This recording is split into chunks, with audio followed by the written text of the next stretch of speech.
Magandang gabi po sa inyong lahat mga katambay. Ako po si Mark Ismael para sa Meet Channel 37 at inaanyayahan ko po kayo na mag-follow, mag-like at mag-share ng channel na ito. At kung bago pa lamang po kayo sa aking channel, ay i-click lamang po ninyo ang subscribe button at notification bell para sa mas bago at mas marami pang videos na aking gagawin. So tara, let's go!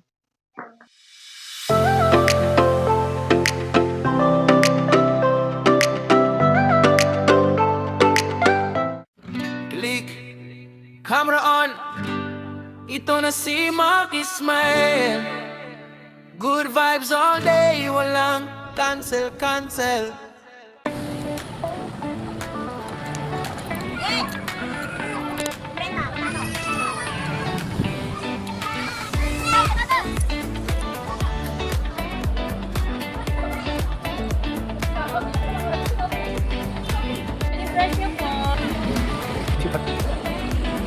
Ayan, yan.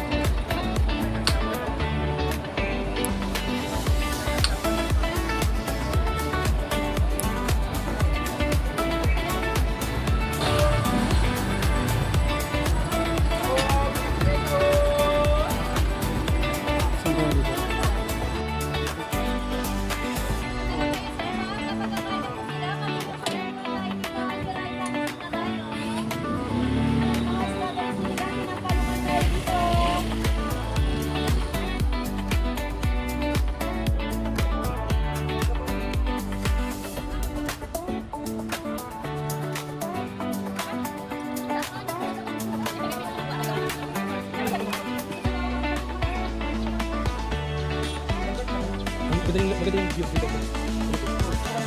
Pwede ba? Yan. Dalawang plano. Dito na ako. Meron tayo dito. Dito?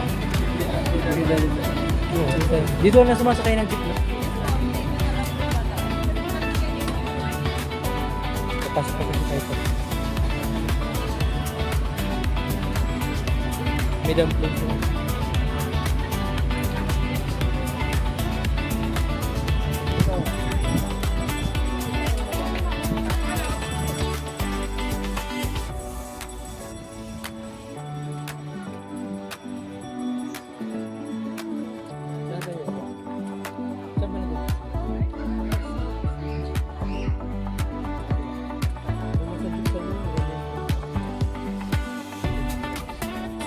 Send naman sa phone.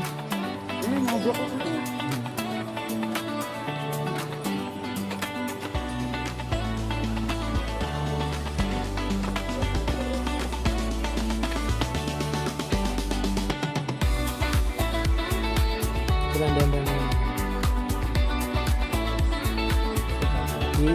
I-bababa.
ngayon mga kaibigan, muli natin balikan ang maikling kasaysayan ng Mines Blue Far.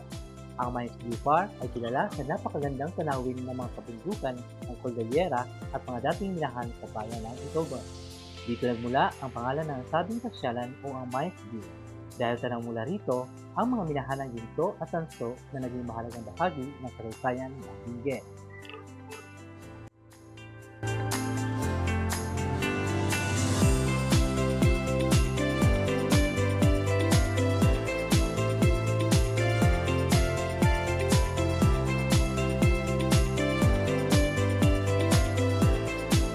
Alam niyo ba, noong unang panahon ng mga Amerikano, noong unang bahagi ng 1900, umunlad ang pamimina sa rehiyon at naging mahalagang sentro ng industriya ang Baguio.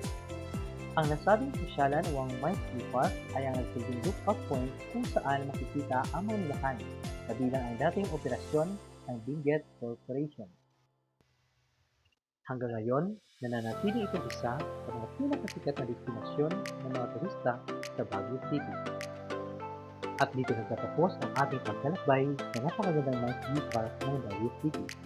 Sana'y nagustuhan ninyo ang mga tanawin at konting kasaysayan aking ibinahagi ngayon. Maraming salamat sa inyong panonood at pagsama sa aking Disney Adventure. Kung nagustuhan ninyo ang video nito, huwag kalimutang mag-like, mag-comment at mag-follow sa aking page para sa mas marami pang travel, lifestyle at araw-araw na karanasan. Muli, ako si Mark Ismael para sa Meet Channel 37 at magkita-kita tayo muli sa susunod na vlog at ingat po kayo lahat. Shalom, shalom. Click, camera on.